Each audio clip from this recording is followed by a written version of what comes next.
Eto lods, ikukumpara natin yung full charge na 12 volts tsaka full charge na 24 volts.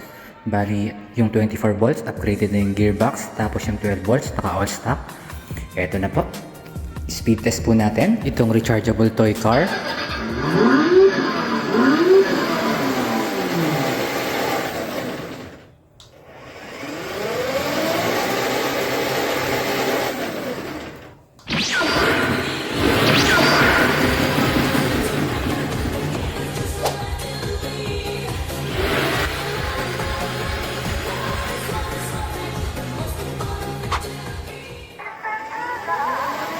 Great go yard.